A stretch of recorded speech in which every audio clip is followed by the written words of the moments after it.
ഈ വാർത്താ മണിക്കൂറിലെ പ്രധാന റിപ്പോർട്ടുകളുമായി വാർത്താമഴ ആരംഭിക്കുന്നു. ഞാൻ എസ് വിജയകുമാർ. ഇലക്ടറൽ ബോണ്ട് കേസിൽ സുപ്രീം കോടതിയിൽ SBIക്ക് കനത്ത തിരിച്ചടി. കടപ്പത്രം വഴി രാഷ്ട്രീയ പാർട്ടികൾക്ക് ലഭിച്ച സംഭാവനകളുടെ മുഴുവൻ വിവരങ്ങളും നാളെ തന്നെ കൈമാറണമെന്നാണ് ഉത്തരവ്. കൂടുതൽ സമയം അനുവദിക്കണമെന്ന SBIയുടെ ആവശ്യം കോടതി തള്ളി.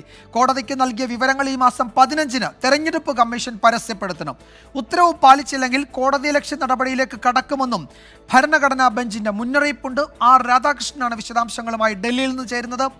ആർക്കെ, ഇത് കേവലം SBIക്ക് തിരിച്ചടി എന്നതിനപ്പുറത്തേക്ക് BJPക്കും കേന്ദ്ര സർക്കാരിനും ഒക്കെയുള്ള തിരിച്ചടിയാണല്ലോ. എന്തുകൊണ്ടാണ് SBI ഈ ഘട്ടത്തിൽ സുപ്രീം കോടതിയെ സമീപിച്ചത്? ഭരണഘടനാ ബെഞ്ചിന്റെ ഉത്തരവ് അത് നടപ്പാക്കാൻ കൂടുതൽ സാവകാശം തേടിയത് എന്നത് എല്ലാവർക്കും അറിയാം. അതുകൊണ്ട് കോടതി ഉത്തരവ് BJPക്ക് കൂടി നെഞ്ചിടിപ്പേറ്റുന്നതാണ്. എന്തൊക്കെ കോടതി അതിൻ്റെ നിരീക്ഷണങ്ങളിലും ഉത്തരവുകളിലും പറയുന്നുണ്ട്? SBIയെ സംബന്ധിച്ച് ഇനി മറ്റു വഴികളില്ലല്ലോ. ഇത് കൊടുക്കുക അല്ലെങ്കിൽ ഇത് പുറത്തുവിടുക എന്നതല്ലേ ഇനി അവർക്ക് മുന്നിൽ ബാക്കിയുള്ളൂ? തീർച്ചയായിട്ടുമാണ് വിജയൻ. SBIയെ സംബന്ധിച്ച് സാങ്കേതികമായിട്ടുള്ള ചില വാദങ്ങളാണ് SBI ഉന്നയിച്ചത്.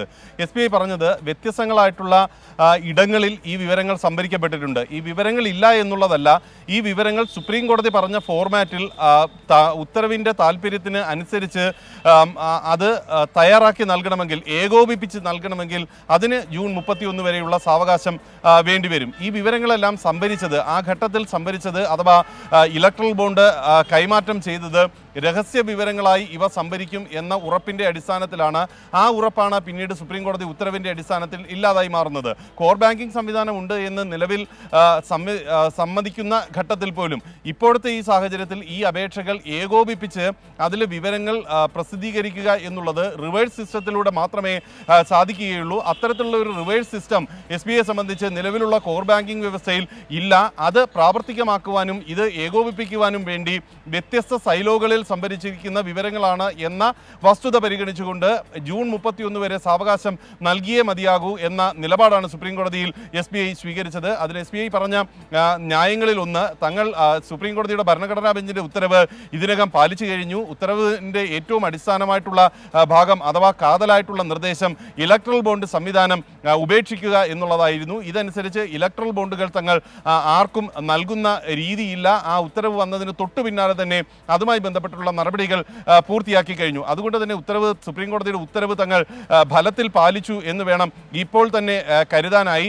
അതിൽ ഉപരിയായിട്ട് ഈ വിവരങ്ങളുമായി ബന്ധപ്പെട്ടിട്ടുള്ള വിഷയത്തിൽ സുപ്രീം കോടതി നൽകിയിരിക്കുന്ന നിർദ്ദേശങ്ങൾ, ആ നിർദ്ദേശങ്ങൾ സുപ്രീം കോടതി താല്പര്യത്തിൻ്റെയും ഉത്തരവിൻ്റെ വസ്തുതകളുടെയും അടിസ്ഥാനത്തിൽ പ്രസിദ്ധീകരിക്കുമ്പോൾ അതുമായി ബന്ധപ്പെട്ടിട്ടുള്ള കാര്യങ്ങളിൽ ഏകോപിപ്പിച്ച് അത് കൃത്യമായിട്ട് നൽകാനായിട്ടുള്ള സാവകാശമാണ് തങ്ങൾ ചോദിക്കുന്നത്. തിടുക്കത്തിൽ ഈ വിവരങ്ങൾ ഏതെങ്കിലും സംവിധാനത്തിലൂടെ നൽകേണ്ടി വന്നാൽ, അതാ പ്രസിദ്ധീകരിക്കേണ്ടി വന്നാൽ പേരുകൾ തിരിഞ്ഞു പോകാനോ എമൗണ്ടുകൾ മാറിപ്പോകാനോ ഒക്കെയുള്ള സാഹചര്യങ്ങൾ വളരെ വലുതാണ് എന്നതാണ് സുപ്രീം കോടതി വ്യക്തമാക്കിയത്. ഇതിൽ ഹരീഷ് സാൽവയെ പോലെ ഇന്ത്യയിലെ തന്നെ ഏറ്റവും പ്രമുഖനായ ഒരു മുതിർന്ന അഭിഭാഷകൻ SBIക്ക് വേണ്ടി ഹാജരാകുന്നു. ഭരണഘടനാ ബെഞ്ചിന് ആ ഹർജിയോട് തന്നെ വിയോജിപ്പുണ്ട്, അതൃപ്തിയുണ്ട്. അത് ചീഫ് ജസ്റ്റിസിന്റെ വാക്കുകളിൽ, നിരീക്ഷണങ്ങളിൽ പ്രകടവുമാണ്.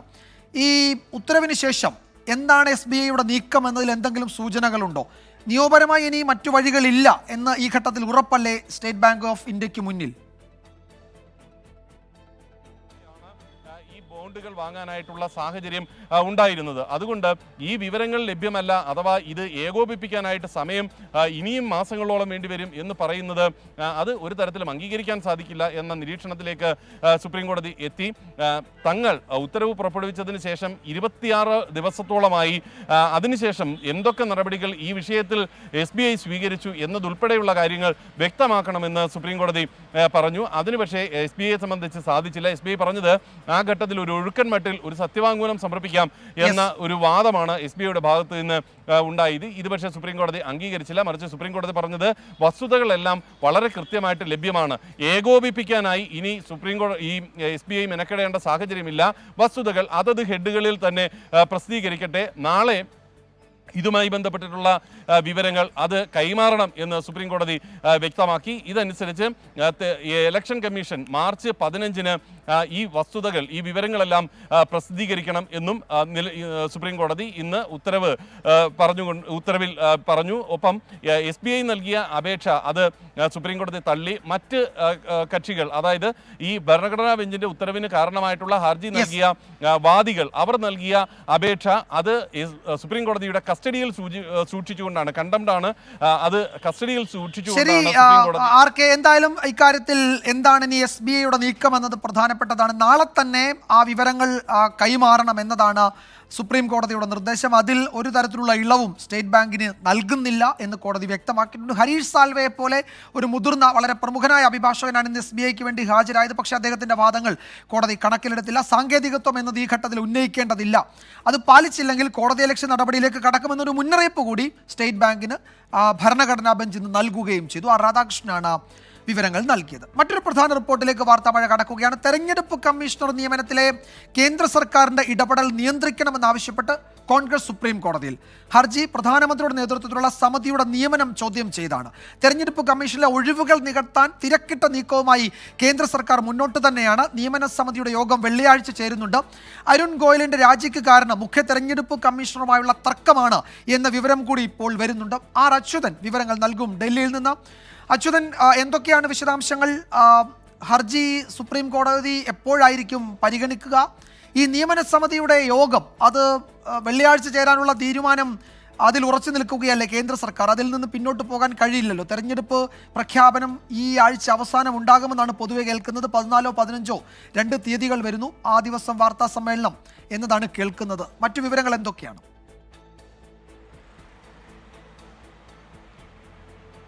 തീർച്ചയായിട്ടും വിജയകുമാർ, ഈ ഒരു തിരഞ്ഞെടുപ്പെടുത്ത സാഹചര്യത്തിൽ അരുൺ ഗോയലിന്റെ രാജി വലിയ തരത്തിലുള്ള ചർച്ചകൾക്കാണ് വഴിവെച്ചത്. കേന്ദ്ര സർക്കാരിനെ സംബന്ധിച്ചും അതിലൊരു തിരിച്ചടി നേരിട്ടിട്ടുണ്ട്. അതുകൊണ്ടാണ് ഈ അടിയന്തരമായി തന്നെ തെരഞ്ഞെടുപ്പ് കമ്മീഷനിലെ ഒഴിവുകൾ നികത്താനുള്ള തിരക്കിട്ട നീക്കങ്ങൾ കേന്ദ്ര സർക്കാരിന്റെ ഭാഗത്തുനിന്ന് ഉണ്ടാവുന്നത്. ആ നിയമന സമിതിയുടെ യോഗം വെള്ളിയാഴ്ച ചേരുന്നുണ്ട്. ആ യോഗം ചേരാനിരിക്കെയാണ് കോൺഗ്രസ് ഇപ്പോൾ സുപ്രീം കോടതിയെ സമീപിച്ചിരിക്കുന്നത്. അതിൽ പ്രധാനമായും ചൂണ്ടിക്കാട്ടുന്നത് ഈ തെരഞ്ഞെടുപ്പ് കമ്മീഷണർ നിയമനത്തിലെ കേന്ദ്ര സർക്കാരിൻ്റെ ഇടപെടൽ നിയന്ത്രിക്കണം എന്നൊരു ആവശ്യമാണ് ഹർജിയിലൂടെ ഉന്നയിക്കുന്നത്. അടിയന്തരമായി പരിഗണിക്കണമെന്നും ഈ കോൺഗ്രസിന്റെ ഹർജി, ജയ താക്കൂർ നൽകിയ ഹർജിയിൽ പരാമർശിക്കുന്നുണ്ട്. കാരണം നേരത്തെ തന്നെ ഈ തെരഞ്ഞെടുപ്പ് കമ്മീഷൻ നിയമനത്തിൽ നിന്നും ചീഫ് ജസ്റ്റിസിനെ ഒഴിവാക്കിക്കൊണ്ടുള്ള ഭേദഗതികൾ കൊണ്ടുവന്നിരുന്നു. നിലവിൽ പ്രധാനമന്ത്രിയും കേന്ദ്രമന്ത്രിയും പ്രതിപക്ഷ നേതാവും അടങ്ങുന്നതാണ് ഒരു സമിതി. അതുകൊണ്ട് തന്നെ ഇതിൽ കേന്ദ്ര സർക്കാരിൻ്റെ ഇടപെടൽ, അതായത് ഒരു ഭൂരിപക്ഷത്തിലേക്ക് കടന്നുകൊണ്ടുള്ള ഒരു ഏകപക്ഷീയ തീരുമാനത്തിലേക്ക് ആകും എന്നുള്ള തരത്തിലുള്ള നിരീക്ഷണങ്ങൾ എന്തായാലും ചൂണ്ടിക്കാട്ടുന്നുണ്ട്. അതുകൊണ്ട് തന്നെയാണ് ഈ നിയമന സമിതി യോഗത്തിന് മുൻപ് തന്നെ കോൺഗ്രസ് ഇപ്പോൾ സുപ്രീം കോടതിയെ സമീപിച്ചിരിക്കുന്നത്. എന്തായാലും ഇനി സുപ്രീം കോടതി ഇതെന്നായിരിക്കും പരിഗണിക്കുന്നത് എന്ന് സംബന്ധിച്ചുള്ള വിവരങ്ങൾ അതുകൂടി സുപ്രീം കോടതി അറിയിക്കും. എന്തായാലും ഈ ഒരു കാര്യത്തിൽ മറ്റു കാര്യങ്ങൾ ഇപ്പോഴും ഈ അരുൺ ഗോയലിൻ്റെ രാജി വലിയ രാഷ്ട്രീയ ചർച്ചകൾക്ക് വഴിവെച്ചിട്ടുണ്ട്. പ്രധാനമായും വിലയിരുത്തുമ്പോൾ ഈ അരുൺ ഗോയൽ രാജിവെച്ചത് മുഖ്യ തെരഞ്ഞെടുപ്പ് കമ്മീഷണറുമായുള്ള ചില തർക്കങ്ങളാണെന്നുള്ള സൂചനകളാണ് പുറത്തു വരുന്നത്. അതിനായി പറയുന്നത് ഈ ശിവസേന ഭിന്നത, അതുമായി ബന്ധപ്പെട്ട പാർട്ടി പേരും ചിഹ്നവും അനുവദിച്ചതുമായി ബന്ധപ്പെട്ട ചില ഭിന്നതകൾ അത് അരുൺ ഗോയലിന് ഉണ്ടായിരുന്നു. ഈ നിയമസഭാ കക്ഷി ഭൂരിപക്ഷത്തിനൊപ്പം സംഘടനാപരമായ ഭൂരിപക്ഷവും പരിശോധിക്കണമെന്ന ഒരു നിലപാട് അരുൺ ഗോയൽ സ്വീകരിച്ചിരുന്നു. എന്നാൽ അതിന് വിരുദ്ധമായിക്കൊണ്ട്, അല്ലെങ്കിൽ ആ ഒരു അഭിപ്രായത്തെ പരിഗണിക്കാതെയായിരുന്നു നിയമസഭാ കക്ഷി ഭൂരിപക്ഷം സ്വീകരിച്ചുകൊണ്ടുള്ള നടപടികളിലേക്ക് കടന്നത്. ഇതിന് പുറമെ NCP കേസിലും ഇതേ രീതിയിലുള്ള ഒരു കീഴ്വഴക്കം വന്നതും ഈ എതിർപ്പുകൾ രൂക്ഷമാവുന്നതിന് കാരണമായി. പശ്ചിമ ബംഗാളിലെ ഈ തെരഞ്ഞെടുപ്പുമായി ബന്ധപ്പെട്ട യോഗത്തിൽ ഒരുമിച്ചാണ് ചർച്ചകൾ നടത്തിയതെങ്കിലും അതിനുശേഷമുള്ള വാർത്താ സമ്മേളനത്തിലും അരുൺ ഗോയൽ പങ്കെടുത്തിരുന്നില്ല. ഉത്തർപ്രദേശ്, ഒഡീഷ, തമിഴ്നാട്, ആന്ധ്രാപ്രദേശ് എന്നിവിടങ്ങളിൽ നടന്ന ഈ ഒരു വാർത്താ സമ്മേളനങ്ങളിലും അരുൺ ഗോയൽ പങ്കെടുത്തിരുന്ന ഇതെല്ലാം വ്യക്തമാക്കുന്നത് മുഖ്യ തെരഞ്ഞെടുപ്പ് കമ്മീഷണറുമായുള്ള ചില അസ്വാരസ്യങ്ങളാണ് ഈ ഒരു രാജിക്ക് പിന്നിലെന്നുള്ളത്. ഇത് കേന്ദ്ര സർക്കാരിനെ സംബന്ധിച്ചും തെരഞ്ഞെടുപ്പ് ഘട്ടത്തിൽ വലിയ തിരിച്ചടികളാണ്. കാരണം പ്രതിപക്ഷം ഇതൊരു വലിയ രാഷ്ട്രീയ പ്രചാരണമായി തന്നെ ഉയർത്തുന്നുണ്ട്. വിജയകുമാർ, ശരി അച്യുതൻ, എന്തായാലും മുഖ്യ തെരഞ്ഞെടുപ്പ് കമ്മീഷണറുമായി അരുൺ ഗോയലിന് വലിയ അഭിപ്രായ വ്യത്യാസം ഉണ്ടായിരുന്നു ഒന്നിലധികം കാര്യങ്ങളിൽ എന്നാണ് പുറത്തുവരുന്ന വിവരങ്ങൾ. അതിൽ ബംഗാളുണ്ട്, മഹാരാഷ്ട്രയിലെ NCPയിലെ തർക്കങ്ങളുണ്ട്, നിരവധി പ്രശ്നങ്ങളിൽ ഇരുവരും തമ്മിൽ വലിയ ഭിന്നതയുണ്ടായിരുന്നു. അതാണ് രാജിക്ക് കാരണമായത് എന്നാണ് ഒടുവിൽ വരുന്ന സൂചന. പക്ഷേ ഇക്കാര്യത്തിലൊന്നും ഒരു സ്ഥിരീകരണവുമില്ല. നിയമമന്ത്രാലയമോ അരുൺ ഗോയലോ തെരഞ്ഞെടുപ്പ് കമ്മീഷനോ വ്യക്തിപരമായ രാജി എന്നതിനപ്പുറത്തേക്ക് കൂടുതൽ വിവരങ്ങൾ ഈ ഘട്ടത്തിൽ പുറത്തുവിടാൻ തയ്യാറാകുന്നുമില്ല. വാർത്താമഴ തുടരുന്നു. BJPയിൽ ചേർന്നതിന് പിന്നാലെ മുരളി മന്ദിരത്തിലെത്തി പത്മജ വേണുഗോപാൽ. തൃശൂരിൽ തന്നെ തോൽപ്പിച്ചതുപോലെ കെ മുരളീധരനെയും കോൺഗ്രസുകാർ തോൽപ്പിക്കുമെന്ന് പത്മജ വേണുഗോപാൽ പറഞ്ഞു. അങ്ങനെ സംഭവിച്ചാൽ അദ്ദേഹത്തിനും BJPയിലേക്ക് പോകുന്നതിനെപ്പറ്റി ചിന്തിക്കേണ്ടി വരും. ഷമാ മുഹമ്മദിനെ പോലെ കോൺഗ്രസിൽ അവഗണന നേരിടുന്നവരെ BJPയിലേക്ക് സ്വാഗതം ചെയ്യുകയാണ്. തെരഞ്ഞെടുപ്പ് കഴിഞ്ഞാൽ കോൺഗ്രസിലെ കരുത്തരായ നേതാക്കൾ പോലും BJPയിലേക്ക് വരും. ഇപ്പോഴത്തെ BJP പ്രവർത്തകർ പഴയ കോൺഗ്രസുകാരാണെന്നും പത്മജ വേണുഗോപാൽ പറഞ്ഞു. പാവ മുരളിയേട്ടൻ അവിടെ വടകര ഒന്ന് ജയിച്ചു പോയേനെ, എന്തിനാ ഇവിടെ കൊണ്ടുവന്നിട്ട് ഇതിന്റെ ഇടയിൽ കൊണ്ടിട്ടേന്നല്ല. കാരണം അങ്ങനെയൊന്നും ഞാൻ പറഞ്ഞില്ല. അദ്ദേഹത്തിന് എന്താ പറയണ്ടത്, ജാതകപ്രകാരം ഈ സമയം നോക്കണം, എന്നാലേ എനിക്ക് പറയാൻ പറ്റുള്ളൂ. കാരണം തൃശ്ശൂരാണ് കുറച്ച് നേതാക്കളുണ്ട് വൃത്തിയിട്ടവർ. ഇവിടെ തീർച്ചയായിട്ടും സുരേഷ് ഗോപി തന്നെ ജയിക്കുന്നതാണ് എനിക്ക് തോന്നുന്നത്. സഹോദരൻ മാത്രമല്ല, പലരും വരും. BJP ബന്ധത്തിന്റെ പേരിൽ CPM കോൺഗ്രസ് വാക്പോര് തുടരുകയാണ്. ആലപ്പുഴയിൽ KC വേണുഗോപാലിനെ തോൽപ്പിച്ച് കോൺഗ്രസിന്റെ രാജ്യസഭാ സീറ്റ് സംരക്ഷിക്കുമെന്ന് CPM സംസ്ഥാന സെക്രട്ടറി MV ഗോവിന്ദൻ പരിഹസിച്ചു. KC വേണുഗോപാലൻ ആലപ്പുഴയിൽ ജയിക്കാൻ പോകുന്നില്ല. പിന്നെ അവിടെ അതിൻ്റെ അപ്പുറത്ത് ആലോചിക്കേണ്ട കാര്യമില്ല. ഞങ്ങളെ സംബന്ധിച്ചിടത്തോളം ജയിക്കില്ല എന്ന് മാത്രമല്ല, കഴിഞ്ഞ പ്രാവശ്യം ഒരു സീറ്റ് മാത്രമേ ഇടതുപക്ഷത്തിന് കിട്ടിയിട്ടുള്ളൂ. ആ കൊടുങ്കാറ്റിൽ പതറാതെ നിന്ന ഒരു മണ്ഡലമാണ് ആലപ്പുഴ മണ്ഡലം. BJPയുടെ പിന്തുണ നേടിയാലും അവിടെ ഇടതുപക്ഷ ജനാധിപത്യ മുന്നണി സ്ഥാനാർത്ഥിയെ ആരിഫിനെ തോൽപ്പിക്കാൻ KC വേണുഗോപാലിനാവില്ല എന്നുള്ള ഉറച്ച വിശ്വാസക്കാരനാണ് ഞാൻ. സൂരജ് സജി തൃശ്ശൂരിൽ നിന്ന് വിവരങ്ങൾ നൽകും. സൂരജ്, പത്മജ വേണുഗോപാൽ തൃശ്ശൂരിൽ വരുന്നു, മുരളി മന്ദിരത്തിൽ വരുന്നു, അവിടെ മാധ്യമങ്ങളെ കാണുന്നു. മാധ്യമങ്ങൾ തുടർച്ചയായി ചോദിക്കുന്നുണ്ട്, തെരഞ്ഞെടുപ്പിൽ തോൽപ്പിച്ചത് ആര് എന്ന ചോദ്യത്തിന് ആരുടെയും പേര് പറയുന്നില്ല, ചില സൂചനകൾ നൽകുന്നു. അവർ ഇത്തവണയും കെ മുരളീധരനൊപ്പമുണ്ട്, സൂക്ഷിക്കണമെന്ന മുന്നറിയിപ്പ് നൽകുന്നു. എന്തായിരുന്നു പത്മജ വേണുഗോപാൽ മാധ്യമങ്ങളെ കണ്ടപ്പോൾ സൂചിപ്പിച്ചത്? അതിൻ്റെ വിവരങ്ങൾ എന്തൊക്കെയാണ്? വിജയകുമാർ, കൃത്യമായി പത്മജ വേണുഗോപാൽ ഒരു ഒളിയമ്പ് ഈ വിഷയവുമായി ബന്ധപ്പെട്ടുകൊണ്ട് വയ്ക്കുന്നുണ്ട്. അത് നിലവിൽ സിറ്റിംഗ് MP ആയിട്ടുള്ള TN പ്രതാപൻ, അതുപോലെ തന്നെ മുൻ DCC പ്രസിഡന്റിനുമെതിരെ MP വിൻസെന്റിനെതിരെയുമാണ് ഇതുമായി ബന്ധപ്പെട്ടുകൊണ്ട് ഒരു ഒളിയമ്പ് പത്മജ വേണുഗോപാൽ വയ്ക്കുന്നത്. അവർ പറയുന്നത്, ഇന്നും മുരളിയേട്ടൻ പ്രചരണം നടത്തുന്ന സമയത്ത് അദ്ദേഹത്തിന്റെ ഇടത്തും വലത്തും നിൽക്കുന്ന ആളുകളാണ് അന്ന് തന്നെ തോൽപ്പിച്ചത്. അതുകൊണ്ട് തന്നെ തൃശ്ശൂരിൽ സ്വാഭാവികമായും മുരളീധരനും തോൽവി അറിയേണ്ടി വരും. തന്നെ തോൽപ്പിച്ചവർ തൃശ്ശൂരിൽ മുരളീധരനെയും തോൽപ്പിക്കുമെന്നുള്ളതാണ് പത്മജ ചൂണ്ടിക്കാണിക്കുന്നത്. അതോടൊപ്പം തന്നെ കോൺഗ്രസിൽ വലിയ അവഗണന തനിക്ക് നേരിടേണ്ടി വന്നിട്ടുണ്ട്. അതുപോലെ അവഗണന നേരിടുന്നവരെല്ലാവരും തന്നെ ഈ തെരഞ്ഞെടുപ്പിന് ശേഷം ഈ BJPയിലേക്ക് എത്തും എന്നുള്ളതാണ് ഇവർ പറയുന്നത്. അതുമായി ബന്ധപ്പെട്ടുകൊണ്ട് മാധ്യമപ്രവർത്തകർ തന്നെ ചോദിച്ചിരുന്നു, ഈ ഒരു തോൽവി ഉണ്ടായിക്കഴിഞ്ഞാൽ മുരളീധരനും BJPയിലേക്ക് എത്തുമോ എന്ന ചോദ്യത്തിന് സ്വാഭാവികമായും മുരളീധരനും BJPയിലേക്ക് എത്തേണ്ടി വരും എന്നുള്ളതാണ് ഇവർ ചൂണ്ടിക്കാണിച്ചത്. അതോടൊപ്പം തന്നെ ഷമാ മുഹമ്മദ് അടക്കം കോൺഗ്രസിൽ വലിയ ഈ തിരിച്ചടികൾ നേരിടുന്ന ആളുകൾക്ക് BJPയിലേക്ക് വരാം, അവരെ സ്വാഗതം ചെയ്യുന്നു എന്നുകൂടി പത്മജ പറയുന്നു. എന്തായാലും BJP പ്രവേശനത്തിന് ശേഷം ആദ്യമായാണ് മുരളി മന്ദിരത്തിലേക്ക് പത്മജ എത്തുന്നത്. ആ സമയത്ത് എന്തായാലും കോൺഗ്രസ് പ്രവർത്തകർ ആരും തന്നെ ഉണ്ടായിരുന്നില്ല. പത്മജ അനുകൂലിക്കുന്ന കുറച്ച് BJP പ്രവർത്തകർ മാത്രമാണ് ഉണ്ടായിരുന്നത്. പിന്നീട് ജില്ലാധ്യക്ഷൻ KK അനീഷ് കുമാർ ഉൾപ്പെടെ അവിടെ എത്തി പത്മജയെ സ്വീകരിക്കുന്ന ഒരു കാഴ്ചയും കണ്ടു. തൊട്ടു പിന്നാലെയാണ് ഇവർ ഈ കോൺഗ്രസിനെതിരെ എല്ലാം രൂക്ഷ വിമർശനം നടത്തിയത്.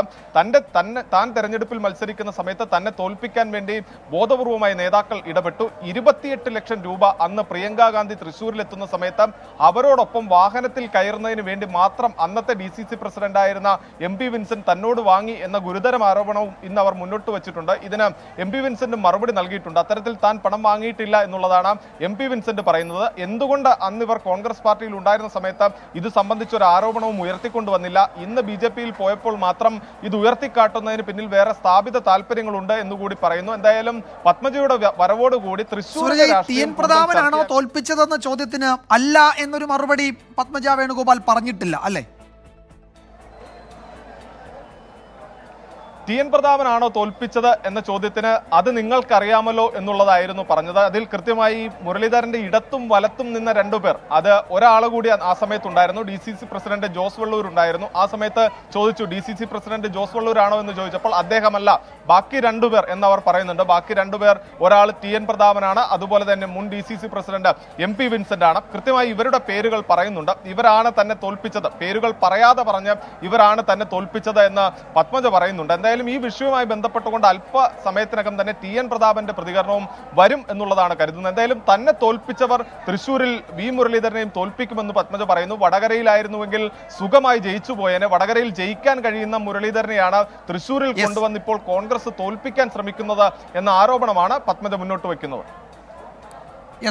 സൂരജ് സജിയാണ് വിവരങ്ങൾ നൽകിയത്. തൃശ്ശൂരിൽ നിന്ന് പത്മജ വേണുഗോപാൽ മുരളി മന്ദിരത്തിലെത്തി അവിടെ മാധ്യമങ്ങളെ കണ്ടു, വലിയ ആരോപണങ്ങളൊക്കെ ഉന്നയിക്കുകയും ചെയ്തു. ആ സമയത്ത് കോൺഗ്രസ് പ്രവർത്തകർ അവിടെ ഉണ്ടായിരുന്നില്ല. ആരോപണങ്ങൾക്ക് അല്പസമയത്തിനകം TN പ്രതാപനും DCC അധ്യക്ഷനും ഒക്കെ മറുപടി പറയും എന്നാണ് ഞങ്ങളുടെ തൃശ്ശൂർ ബ്യൂറോ റിപ്പോർട്ട് ചെയ്യുന്നത്. മറ്റൊരു വാർത്തയിലേക്ക്. തലശ്ശേരി മാഹി ബൈപ്പാസ് പ്രധാനമന്ത്രി നരേന്ദ്രമോദി അല്പസമയത്തിനകം നാടിന് സമർപ്പിക്കും. വീഡിയോ കോൺഫറൻസിംഗ് വഴിയാണ് ഉദ്ഘാടനം. മുഴപ്പിലങ്ങാട് മുതൽ അഴിയൂർ വരെ 18.6 കിലോമീറ്റർ ദൂരത്തിലാണ് പുതിയ ബൈപ്പാസ്. ഉദ്ഘാടനത്തിന് മുമ്പ് ഇന്ന് രാവിലെ തന്നെ ടോൾ പിരിവ് തുടങ്ങി. ബൈപ്പാസ് യാഥാർത്ഥ്യമാക്കിയതിൻ്റെ ക്രെഡിറ്റ് എടുക്കാനുള്ള പോരും ഇതിനിടയിൽ നടക്കുന്നുണ്ട്. ബൈപ്പാസിലൂടെ BJP CPM റോഡ് ഷോയും നടക്കും. ദേശീയപാത വികസനത്തിൽ സംസ്ഥാന സർക്കാരിൻ്റെ ഇടപെടൽ മായ്ച്ചു കളയാൻ ആർക്കും കഴിയില്ലെന്ന് മന്ത്രി മുഹമ്മദ് റിയാസ് പറഞ്ഞു. എവർ റോളിംഗ് ട്രോഫിക്ക് വേണ്ടിയല്ല ഞങ്ങൾ വികസന പ്രവർത്തനം നടത്തുന്നത്. BJPയുടെ അനിഷേധ്യ നേതാവ് കൂടിയായ മന്ത്രിയാണ് അദ്ദേഹം. പാർലമെന്റ് പറഞ്ഞു സംസ്ഥാന സർക്കാർ പണം തന്നിട്ടുണ്ട്. അപ്പോൾ അതുവരെയും പറഞ്ഞവർ യഥാർത്ഥത്തിൽ മാപ്പ് പറയുകയല്ലേ ചെയ്യേണ്ടത്? പുള്ളിമാൻ്റെ പുള്ളി തേച്ച് മാറ്റി കളഞ്ഞാലും പോകില്ല എന്നുള്ളതുപോലെ ദേശീയപാത വികസനത്തിൽ സംസ്ഥാന സർക്കാരിൻ്റെ ഇടപെടൽ എത്ര തേച്ച് മാറ്റി കളയാൻ നോക്കിയാലും അത് മായില്ല. സജോ ദേവസ്യ വിവരങ്ങൾ നൽകും കണ്ണൂരിൽ നിന്ന്. സജോ, ഒരു തെരഞ്ഞെടുപ്പ് കാലത്താണ് ഈ ബൈപ്പാസിന്റെ ഉദ്ഘാടനം നടക്കുന്നത്. ആർക്കാണ് അതിന്റെ ക്രെഡിറ്റ് എന്നതാണല്ലോ തെരഞ്ഞെടുപ്പിൽ ഇനി ചർച്ചയാകാൻ പോകുന്നത്. BJPയുടെ റോഡ് ഷോ നടന്നു, CPMന്റെ റോഡ് ഷോ വരാനിരിക്കുന്നു. എന്തൊക്കെയാണ് ഇതിന്റെ പിന്നിലെ രാഷ്ട്രീയ വർത്തമാനങ്ങൾ? ൊടുവിലാണ് തലശ്ശേരി മാഹി ബൈപ്പാസ് യാഥാർത്ഥ്യമാകുന്നത്. 1543 കോടി രൂപ ചെലവിൽ മുഴപ്പിലങ്ങാട് മുതൽ അഴിയൂർ വരെ 18.6 കിലോമീറ്റർ ദൂരത്തിലാണ് പാത. അല്പസമയത്തിനകം പ്രധാനമന്ത്രി നരേന്ദ്രമോദി വീഡിയോ കോൺഫറൻസ് വഴിയും പദ്ധതിയുടെ ഉദ്ഘാടനം നിർവഹിക്കുകയും ചെയ്യും. ഇതിനിടെയാണ് ക്രെഡിറ്റിനെ ചൊല്ലിയൊരു പോര്. ഇതിൽ BJP നേതാക്കൾ പറയുന്നത് കേന്ദ്രത്തിന് മാത്രം അവകാശപ്പെട്ട പദ്ധതിയാണ്, മറ്റ് സംസ്ഥാന സർക്കാരിന് എന്തെങ്കിലും ഒരു റോള് ഇക്കാര്യത്തിലില്ല, സംസ്ഥാനത്തിന് കേന്ദ്രം നൽകിയ സമ്മാനമായി പദ്ധതിയെ കാണണം എന്ന നിലപാടാണ് BJP നേതാക്കൾ പങ്കുവയ്ക്കുന്നത്. അവർ അതിന്റെ ഭാഗമായി വടകരയെയും ഒപ്പം കണ്ണൂർ പാർലമെന്റ് മണ്ഡലത്തിലെയും സ്ഥാനാർത്ഥികൾ അടക്കം BJP നേതാക്കൾ ഉൾപ്പെടെ അവർ വിപുലമായ റോഡ് ഷോ സംഘടിപ്പിക്കുകയും കേന്ദ്ര പദ്ധതി, കേന്ദ്രത്തിന് മാത്രം അവകാശപ്പെട്ട പദ്ധതി, സംസ്ഥാനത്തിന് ലഭ്യമായ പദ്ധതി എന്ന നിലയ്ക്ക് അവകാശവാദം ഉന്നയിക്കുകയും ചെയ്തു. അതിനിടെ CPIM സ്ഥാനാർത്ഥി, കണ്ണൂർ പാർലമെന്റ് മണ്ഡലത്തിലെ സ്ഥാനാർത്ഥി MV ജയരാജൻ അല്പസമയത്തിനകം റോഡ് ഷോ ഇതേ പാതയിലൂടെ സംഘടിപ്പിക്കും. ഒപ്പം മന്ത്രി മുഹമ്മദ് റിയാസും പദ്ധതി കടന്നുപോകുന്ന മണ്ഡലത്തിലെ MLA കൂടിയായ നിയമസഭാ സ്പീക്കർ AM ഷംസീറും ഡബിൾ ഡെക്കർ ബസ്സിൽ പാതയിലൂടെ യാത്ര ചെയ്യും. മന്ത്രി മുഹമ്മദ് റിയാസ് പറഞ്ഞത് ഇതുവഴി കടന്നു പോകുമ്പോൾ BJPയുടെ പലതരം പോസ്റ്ററുകൾ, അവകാശവാദം സംബന്ധിച്ച പോസ്റ്ററുകൾ കണ്ടു. പക്ഷേ ഈ പദ്ധതി യാഥാർത്ഥ്യമാക്കുന്നതിന് വേണ്ടി സംസ്ഥാന സർക്കാർ നടത്തിയ ഇടപെടലുകൾ ജനങ്ങളുടെ മനസ്സിലുണ്ട്. പിണറായി സർക്കാർ അധികാരത്തിൽ വന്നതിന് ശേഷമാണ് ഈ പദ്ധതി യാഥാർത്ഥ്യമാകുന്നതിന് വേണ്ടി ഭൂമി ഏറ്റെടുക്കലടക്കം ക്രിയാത്മകമായ ഇടപെടൽ നടത്താൻ കഴിഞ്ഞത്. അതുകൊണ്ട് ഇതൊരു വികസനം എന്നതൊരു ഗുസ്തി മത്സരമൊന്നുമല്ല, പക്ഷേ ഇക്കാര്യത്തിൽ സംസ്ഥാന സർക്കാരിന് കൃത്യമായ പങ്കുണ്ട് എന്ന അവകാശവാദം ഉന്നയിക്കുന്നു. അങ്ങനെ ഇതിന്റെ ക്രെഡിറ്റിനെ ചൊല്ലിയൊരു രാഷ്ട്രീയ പോരുണ്ടാകുന്നു. പ്രത്യേകിച്ച് 2 ലോക്സഭാ മണ്ഡലങ്ങളെയും ഈ പാത ബന്ധിപ്പിക്കുന്നുണ്ട്, വടകരയും കണ്ണൂരും. ഈ 2 ലോക്സഭാ മണ്ഡലങ്ങളിലും ഇതൊരു തിരഞ്ഞെടുപ്പ് പ്രചാരണ വിഷയം കൂടിയാകും എന്ന കാര്യത്തിൽ തർക്കമൊന്നുമില്ല. അതുതന്നെയാണ് നേതാക്കളുടെ പ്രതികരണങ്ങളിൽ ഉള്ളത്. വിജയകുമാർ, ഈ 2 മണ്ഡലങ്ങളിലും ഇത് വോട്ട് ആക്കുക അല്ലെങ്കിൽ അനുകൂല വോട്ടുകളാക്കി മാറ്റുക എന്നതായിരിക്കുമല്ലോ ഈ രാഷ്ട്രീയ പ്രചാരണങ്ങളുടെ ലക്ഷ്യം. അതിൽ ഇനിയുള്ള ദിവസങ്ങളിലും ഇതൊരു പ്രധാനപ്പെട്ട തെരഞ്ഞെടുപ്പ് വിഷയമാകുമെന്ന് ഉറപ്പാണല്ലേ സജോ? വിജയകുമാർ, ഉറപ്പായും അങ്ങനെ തന്നെയാണ്. അതായത് നിയമസഭാ സ്പീക്കർ അടക്കം, അദ്ദേഹം സ്പീക്കർ കൂടിയാണെങ്കിലും ഇതിലെ പദ്ധതിക്ക് വേണ്ടി നടത്തിയ ഇടപെടലുകൾ, അതായത് ദീർഘകാലമായി ഇടതുപക്ഷത്തു നിന്നുള്ള ജനപ്രതിനിധികൾ, സർക്കാരുകളൊക്കെ നടത്തിയ ഇടപെടലുകൾ എടുത്തു പറഞ്ഞു. മന്ത്രി മുഹമ്മദ് റിയാസും ഭൂമി ഏറ്റെടുക്കലടക്കം ഇത് LDFന്റെ പ്രകടന പത്രികയിലടക്കം NH-66മായി ബന്ധപ്പെട്ട പദ്ധതി യാഥാർത്ഥ്യമാക്കുന്നതിന് വേണ്ടി എല്ലാ ഇടപെടലും നടത്തുമെന്ന് പറഞ്ഞു. അങ്ങനെ സംസ്ഥാന സർക്കാർ നടത്തിയ ഇടപെടലാണ് ഒടുവിൽ ഫലം കണ്ടത്. പദ്ധതി ഇത്ര വേഗത്തിൽ ഒടുവിൽ 2018 പിണറായി സർക്കാരിന്റെ കാലത്ത് വളരെ വേഗത്തിൽ ഭൂമി ഏറ്റെടുക്കൽ പൂർത്തിയാക്കാനും അതിലെ സംസ്ഥാന വിഹിതം, ഭൂമി ഏറ്റെടുക്കലുമായി ബന്ധപ്പെട്ട സംസ്ഥാന വിഹിതം കൃത്യമായി നൽകുന്നതിനും ഇടപെടൽ നടത്തി. അതുകൊണ്ടാണ് ഈ പദ്ധതി യാഥാർത്ഥ്യമായത് എന്ന് ആവർത്തിച്ച് പറയാൻ ശ്രമിക്കുന്നതും കണ്ടു. അതായത് സംസ്ഥാന സർക്കാരിന്റെ ഒരു വികസന നേട്ടമായി തന്നെ ഈ തെരഞ്ഞെടുപ്പ് കാലത്ത് ഇതിനെ ഉയർത്തിപ്പിടിക്കാനുള്ള ശ്രമങ്ങൾ നടക്കുന്നുണ്ട്. അതിൽ കേന്ദ്ര സർക്കാർ പദ്ധതി യാഥാർത്ഥ്യമാകുന്നതിന് നൽകിയ സഹായങ്ങൾക്ക് അദ്ദേഹം നന്ദി അറിയിക്കുകയും ചെയ്തു. പ്രത്യേകിച്ച് ഉപരിതല ഗതാഗത വകുപ്പ് മന്ത്രി നിതിൻ ഗഡ്കരിക്ക് അടക്കം അദ്ദേഹം നന്ദി പറയുകയും ചെയ്തു. പക്ഷേ ശരി സജോ, എന്തായാലും ആ തെരഞ്ഞെടുപ്പ് വിഷയമാവുകയാണ്. BJP-യുടെ റോഡ് ഷോ കഴിഞ്ഞു, CPM-ന്റെ റോഡ് ഷോ വരാനിരിക്കുന്നു. ഉദ്ഘാടന ചടങ്ങ് അല്പസമയത്തിനകം നടക്കും. ഒരു രാഷ്ട്രീയ വിഷയമായി ഇതിനോടകം മാറിയിട്ടുണ്ട്. ആ ചർച്ച തുടരുകയും ചെയ്യും. സജോ ദേവസ്യാണ് വിവരങ്ങൾ നൽകിയത് കണ്ണൂരിൽ നിന്ന്. ഈ റിപ്പോർട്ടോടെ വാർത്താമഴ അവസാനിക്കുന്നു. ലോകത്തെവിടെയായാലും ഏത് സമയത്തും 24 വാർത്തകളും ഓഗ്മെന്റഡ് റിയാലിറ്റി പാക്കേജുകളും എക്സ്പ്ലെയിനറുകളും വിശദമായി കാണാൻ ഞങ്ങളുടെ യൂട്യൂബ് ചാനൽ നിങ്ങൾക്ക് സബ്സ്ക്രൈബ് ചെയ്യാം.